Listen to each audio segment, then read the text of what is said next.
Creek Week! Hey everybody, welcome to the Creek this week. I'm here with Arizona Coyotes fan Alex, and yeah, it's a season of mourning, and so let's all observe a moment of silence. Okay, that's good enough. My childhood gone, just gone like that, ripped out from my feet, just like your Jets were. Yes. But my prayer is that they come back. Yeah, like the Jets did. Well, I'm telling you, it could happen. It can happen. There's a Speaking future of the with Jets, us. what happened, bro? What? Boy, they laid an egg, but they played a really tough team. So who do you think's gonna take it? Vancouver? Yeah, I think so. We're gonna finally get a Canadian Stanley Vancouver winner. Or is it gonna be Florida? Florida just gives me a rash. They don't even have ice in Florida. Florida is so a non-hockey place that, you know. Why are they winning? Why are they winning? Why are they get it? He's bitter, guys, because Canadian really hockey, bad. a Canadian hockey team hasn't won the Stanley Cup, I believe, since the Montreal Canadiens in the 90s. I know, it's just really, really bad. Yep. So, and then almost as bad in Canada is the fact that the Toronto Maple Leafs, it's like the New York of Canada, and they haven't sniffed the cup since I was born, 1967. This isn't a sports podcast, but like the Toronto Maple Leafs, their roster is so expensive. It's like the Yankees. It's ridiculous. And every time they go the first round and they're just like done. Yeah, like, they're the worst. I mean, what's crazy is that Toronto Maple Leafs have Austin Matthews, who grew up in Arizona. He is a product of Arizona hockey.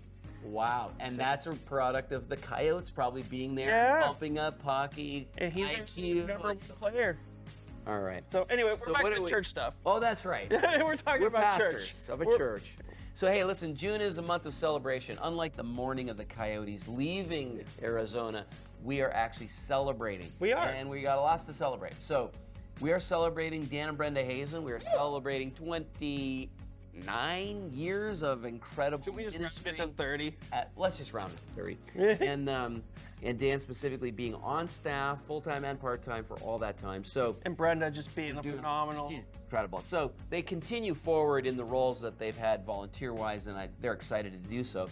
But the end of an era as Dan leaves our staff and joins the staff of Everett Gospel Mission. So we're going to continue to do God's work. Yep. So all that we are celebrating. It's happening on June 9th. It is.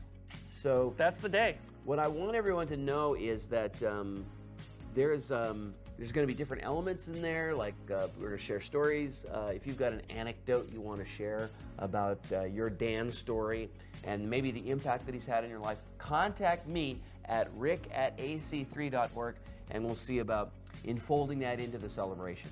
So we're going to do that on the 9th. Super cool.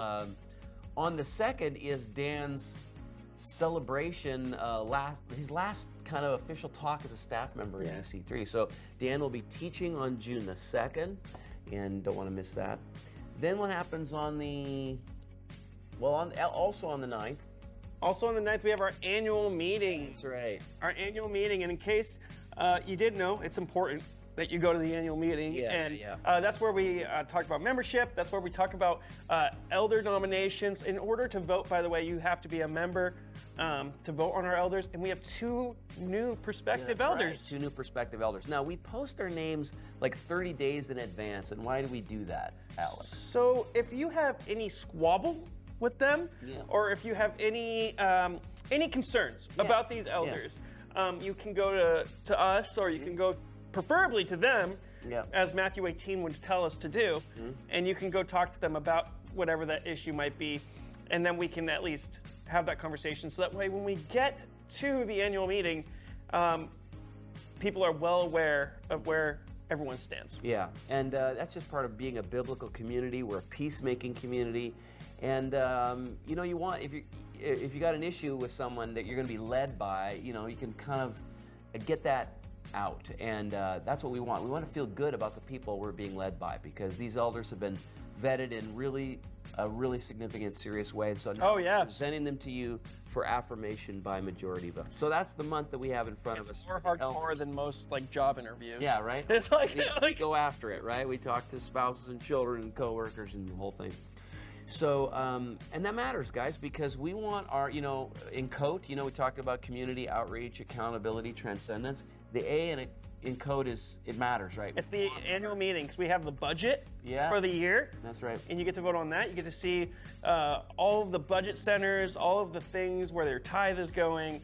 These are all really important things. So even if you're not a member and you can't vote, you probably still want to be a part of that process. You probably still want to hear what's going on. Like the staff will give updates on the ministry, what's happening. Because let's face it, like not everyone's hanging out with the youth students. That's right. And not everyone's hanging out in the back with great kids, and not everyone's behind the tech booth. Right. So it's important for us to all understand what's happening behind the scenes and celebrate what God is doing. Because sometimes when you're in a certain ministry area, it can feel like, what is God doing right now? Right. Where is he showing up? Yeah. And then all of a sudden you hear like 5 students gave their lives to Christ this year. And you all of a sudden hear that there's 6 4th and 5th graders who are just excited about Jesus. And you hear that my daughter Janora is somehow singing This Little Light of Mine. And it's like, you hear all of the stuff, and it brings us as a church together as a family. Yep. It's like a family meeting. So speaking of celebrating, then on the 16th, or on the 24th rather, we're going to have baptism. Yeah. So if you have given your life to Christ, you've made a decision, a faith decision to follow him and enter into the family of God. Wow, first of all, awesome. And we want to celebrate that with you as you mark your decision to repent and follow Jesus in baptism. So we're doing it on the 24th. We'll have a class on the 12th. I was going to ask, when is that class? It's going to be Wednesday the 12th. And do I have to take the class to be baptized? You do. Okay. So, and if you can't be there on the 12th, fine. Just contact me again, rick@ac3.org, and we'll work out how we can maybe get you apprised of what the information is. 'Cause we want people who make that. You're telling me I can make a personal meeting appointment? You can. That's awesome. I've had a boutique baptism class. Oh yeah. It's a special boutique baptism class. A kind of one-on-one. We will do that for you. That's to awesome. Make sure that you know what you're doing as you make public your private decision to follow Jesus. And Rick, do I need to be baptized to be saved? Like, is salvation through baptism? No, so we talk a little bit about that. Baptism is a sign and a seal of that faith decision. And that is the moment of salvation when we enter into light out of darkness. So that's part of what we talk about, Alex. So we kind of just say what. So even if I'm just curious about baptism. Yeah, you could show up. If I go to the class, I'm not saying I'm getting baptized. No, that's right. You could just kind of get your questions answered. Awesome. So June is that month of grand celebrations. Then we're going to celebrating. Whoa. That'll bake your noodle. That's going to happen in June. Is that Inception? Yeah, something like that. Dang. It's a dream within a dream. And then you get the top. You got to spin the top. Yeah, that's it. So. All right, so make sure you're around for June because it is going to be awesome. How do the youth say? What would they say? They would be like, that slaps, bro. It's going to be June slaps, man. June slaps. But also, Rick, do not like WrestleMania dunk them.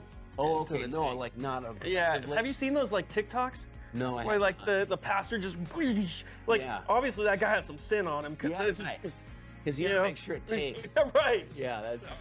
Don't do that.